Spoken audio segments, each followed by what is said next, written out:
E aí, galerinha, tudo bem com vocês? Prontos para mais uma aula de física? Hoje nós vamos iniciar um assunto muito interessante, muito importante, que é as leis de Kirchhoff. Olha que bonito, chique, as leis de Kirchhoff. Bom, vamos direto ao ponto, vou sintetizar o mais rápido possível, assim, somente com aquilo que é principal. Bom, pessoal, nós temos aqui duas leis, tá? A primeira lei e a segunda lei de Kirchhoff. A primeira lei é muito simples e nós já utilizamos isso naturalmente para fazer os nossos circuitos. Não é nem novidade. Que é chamada de lei dos nós. O que significa a lei dos nós? A soma das correntes que entram em um circuito é igual à soma das correntes que saem. Então, a quantidade de corrente que entra no circuito é igual à quantidade que sai. Como assim? Ó, lembra? Se a gente tiver um circuito aqui, né? Vou fazer até bonitinho aqui, ó. Como se tivesse dois resistores aqui, ó, em paralelo. Então, eu tenho uma corrente que entra nesse fio, chega aqui, ela vai se dividir. Parte da corrente vai subir para esse resistor, parte da corrente vai descer nesse resistor.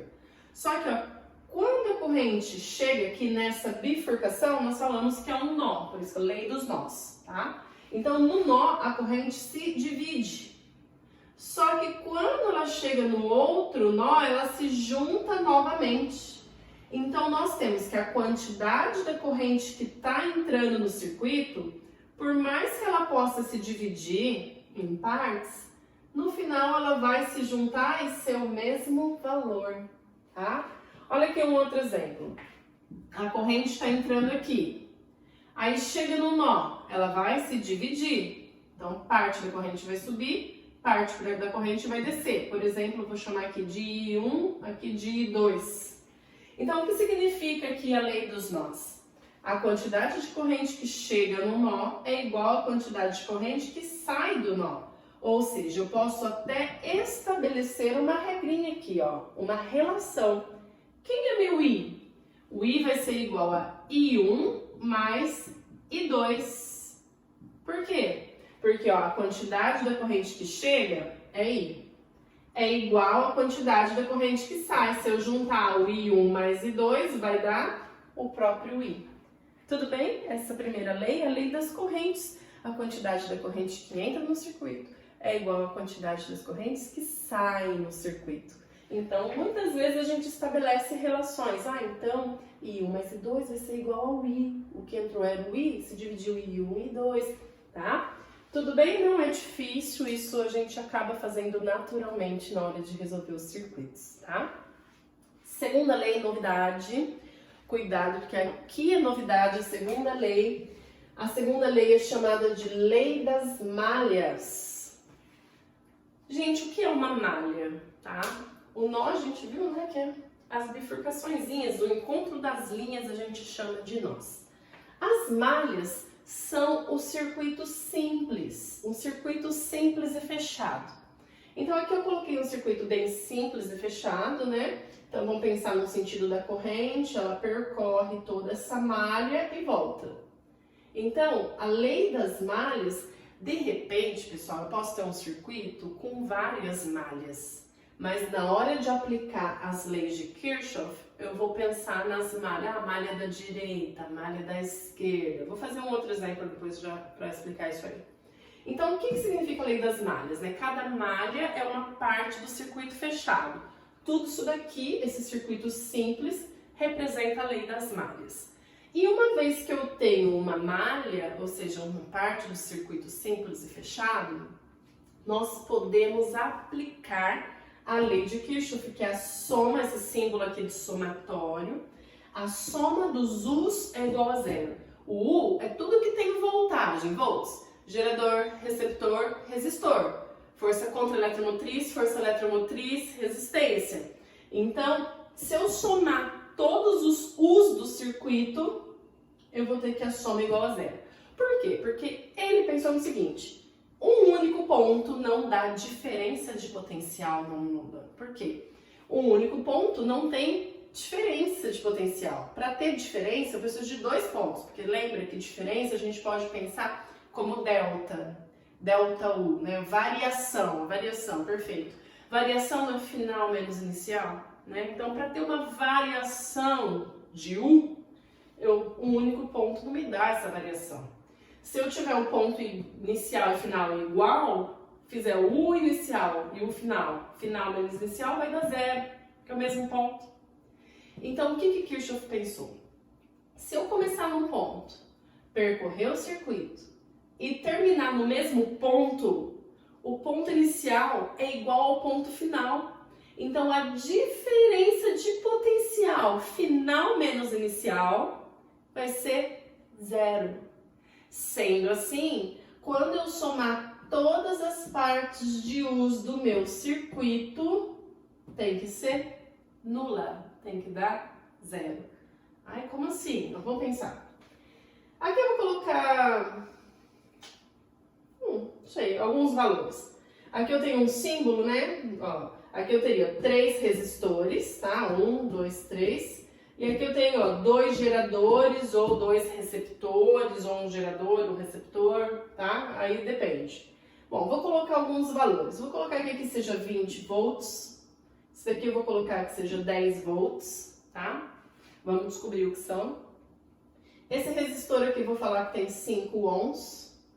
Esse outro resistor, vou falar que tem 2 ohms. E aqui que tem 3 ohms. Ó, tudo bonitinho, nem sei se vai dar certo quando eu invento os números, né? Mas tudo bem. Então percebe que eu conheço o valor dos resistores, conheço o valor daqui do meu gerador, meu receptor. E eu vou aplicar a lei de Kirchhoff, que a soma dos U's é igual a zero, para descobrir a corrente do circuito, tá? Quase sempre aqui a gente utiliza a lei de Kirchhoff para descobrir a corrente. Qual a corrente do meu circuito? Tem outro jeito de resolver? Tem, tá? Kirchhoff não é o único método de resolução de circuitos. Aqui a gente poderia aplicar a lei de Pauli, aquela que eu expliquei ao passado. Mas aqui nós vamos utilizar a lei de Kirchhoff. O que diz então a lei de Kirchhoff? Que a soma dos U's é igual a zero. Aonde tem U, né, parte de volts, aí você vai falar aqui, bom, aqui tem U e aqui tem U, então são 2. Aí eu falo pra você, não são 2, são 5. Aqui tem U e aqui tem U, mas aqui no resistor tem um U, aqui no resistor tem um U e aqui no resistor tem um U. Cada parte do elemento dos elementos do circuito tem um U, tem uma voltagem, tá? Em termos de fórmula, UI, segunda lei de Ohm, primeira lei de Ohm, U igual a RI. Então vamos lá, como que ficaria aqui aplicando essa lei? Vamos entender isso claramente. Eu teria aqui, ó, 1, 2, 3, 4, 5. 5 partes. Então significa que meu U1 mais o 2 mais o 3 mais o 4 mais o 5 é igual a 0. Ok? Porque a soma dos U's é igual a 0. É a lei de Kirchhoff. Somatória dos U's é igual a 0. Essa é a lei das malhas. A soma dos U's é igual a 0. Então, se eu tenho 5 partes, eu tenho que o 1, o 2, o 3, o 4, o 5 igual a 0. Como eu disse, vamos nesse caso descobrir quem é a corrente do circuito. Aí eu preciso escolher um sentido para a corrente. Vocês sabem que a gente já sabe escolher um sentido para a corrente. Bonitinho, né? Como que a gente faz? A gente vê qual é a voltagem maior, ó, no caso aqui é 20 volts. Então 20 volts vai ser meu gerador. Então o sentido da corrente, ó, é do menor para o maior potencial, né? Menos para o mais. Aí a corrente vai passar por aqui no resistor, ela vai descer aqui, ela vai vir para cá, ó, aqui é mais para menos, ó, mais, menos vai ser o receptor. Então eu vou ter aqui, ó, menos para mais para menos, percebe? Tudo bem? Então vamos lá. Eu vou começar bem aqui do gerador. Se é aí você vai ter que pensar no seguinte, né? Convenção de sinais. Do gerador, como eu sei que esse é gerador, eu vou pensar que o gerador é mais. Como esse receptor, eu vou pensar então que ele é menos. Então, na hora de fazer aqui, ó, eu vou ter, ó, 20 Ó, meu U1, quem é meu U1? Minha voltagem 1? 20. Continuando aqui no sentido da corrente. Minha voltagem 2, eu tenho meu U2? Não. Só que a gente não sabe que U é igual a R vezes I. Então, no lugar do U, eu coloco RI. É uma igualdade, U igual a RI. Então, aqui no lugar do U, eu coloco R, que é o 5, vezes I. I é a corrente que eu quero descobrir, tá? Continuando aqui, ó. Mais... Aqui, de novo, U eu tenho? Não, eu tenho resistor. Então, meu U é R vezes I. Então, eu vou ter R vezes I. Continuando, ó, chegando aqui, eu vou ter meu receptor. Como eu falei que o meu gerador é positivo, o meu receptor vai ser negativo. Ah, professor, e se eu tivesse falado diferente? Se eu tivesse falado que o 20 era negativo, então aqui teria que ser positivo, porque eles são contrários. Eu não posso falar que os dois é mais ou que os dois é menos. Um é mais, o outro será menos. Então, se gerador for mais, receptor é menos. Se você quiser que receptor seja mais, o gerador é menos, tá? De tal forma que eles são sinais opostos. Então, na hora de somar, vai ser negativo, menos 10. Continuando aqui, mais R vezes I. R vezes I, 3 vezes I. Bom, fechou o circuito, então eu tenho 1, 2, 3, 4, 5 partes. Somando tudo, tem que dar 0. Somando aqui, ó, 5I mais 2I, 7I. 7I mais 3I, 10I. Então, eu vou ter que 10I, ó, escolhi um número bonitinho aqui, hein? Aqui, pessoal, ó, até seria legal a gente colocar o gerador como menos. Por quê, ó? Se eu colocasse o gerador como menos, o receptor ficaria como mais. Aí ficaria menos 20 mais 10, daria menos 10, certo? Por que ficaria melhor? Porque na hora que eu passo agora o menos 10 para o lado de lá, vai ficar 10 positivo. Então, eu vou ter que 10i é igual a 10, ou seja, i é igual a 10 dividido por 10, que vai dar 1 ampere. Você fala, ah, mas e se eu tivesse deixado do outro jeito? Se você tivesse deixado do outro jeito, ia chegar no menos 1 ampere ao invés de 1 ampere. Então, você chegaria no mesmo número, só que com o sinal trocado, tá? A gente considera, então, a corrente aí em módulo para considerar 1 ampere. Então, a gente pode pensar no seguinte, ó, para fixar uma convenção de sinais melhor.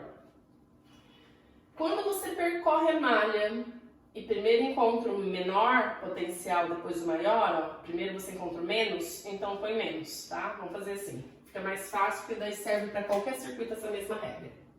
Então, estou percorrendo, é menos, então menos 20, mais RI, ó, mais 10, mais RI, menos 20, percebe? Você está percorrendo a sua malha. Percorrendo a malha, encontrou menos primeiro, põe menos. Encontrou mais primeiro, põe mais. Lembrando sempre, né, que o gerador e o receptor têm sinais contrários. Não poderia ser os dois aqui positivos e nem os dois negativos, tá? Um é mais, o outro é menos. Tudo bem? Aí você fala assim, ah, mas e o resistor sempre é mais RI? Ó, não é sempre. Nesse caso, que eu tenho somente uma malha e eu adotei o sentido para corrente elétrica, então o que acontece? Tudo que está no meu caminho, no sentido da corrente, vai ser soma, tá? Então, ó, a corrente está no sentido que eu estou analisando. Então, eu estou analisando esse sentido e passando pelos resistores. Então, é tudo mais. Caso você tivesse aqui o sentido da corrente e você estivesse analisando ao contrário, ó, eu estaria analisando contra o sentido da corrente, ó, eu estou analisando daqui para cá. Daqui para cá, a corrente está aqui, para a direita, mas eu estou analisando daqui para cá. Então, significa que eu estaria contra o sentido da corrente. Contra o sentido da corrente, aí ficaria menos RI. Então, a parte do URI, toda vez que for resistor, você vai pensar no seu U como R vezes I. Se tiver no sentido da corrente, mais. Se você estiver analisando contra o sentido da corrente, menos. É difícil ser menos? É, geralmente é mais. Em algum circuito que tem umas 2, 3 malhas, mais malhas junto, pode ser que uma das malhas, uma das partes da malha seja o sentido contrário da corrente. Aí vai ser menos RI, tá? Mas isso no decorrer aí a gente vai percebendo, tudo bem? E com relação a gerador e receptor, você segue o sentido da corrente, encontrou menor por maior, vão por menos, maior por menor, vão por mais, tá? Lembrando que gerador e receptor são sinais contrários. Pessoal, só resumindo então, fechando, claro, precisamos fazer muito mais exercício, muito mais exemplo, tá? Mas para fixar, quais são as leis de Kirchhoff? Primeira lei é uma lei mais teórica, mas eu consigo estabelecer uma relação, onde a corrente que entra no circuito é a mesma quantidade das correntes que saem do circuito, tá? Então, se entrou um tanto, vai sair o mesmo tanto. Não importa que no caminho ela foi se distribuindo, no final vai ser o mesmo tanto. Então, é uma lei mais tranquila, mais simples. E a segunda lei, que é a lei das malhas, nós vamos percorrer um circuito, percorrer uma malha bonitinha, uma malha fechada, e a lei se aplica aqui, ó, somatório dos U's igual a zero. Então, quando eu somar todos os U's do circuito, a soma tem que dar zero. Geralmente a gente, encontra a corrente, porque eu vou ter os resistores, vou ter os U's, os geradores, os receptores, É muito comum utilizar as leis de Kirchhoff para achar a corrente elétrica. Lembrando que não existe só esse método para resolver circuito, esse é mais um método de resolver circuitos elétricos, tá? Dependendo do circuito, é mais prático pela lei de Kirchhoff. Dependendo do circuito, é mais prático resolver por outros caminhos que a gente já aprendeu. Então vai depender da situação. Tudo bem? Ok? Então até a próxima. A gente vou fazer uma aula, vou gravar para vocês alguns exercícios, tá? Uns 2, 3 exercícios aí passo a passo, para vocês entenderem muito bem aí como que funciona a lei de Kirchhoff, beleza? Tudo de bem? Tudo de bom? Fica com Deus, até a próxima. Tchau, tchau!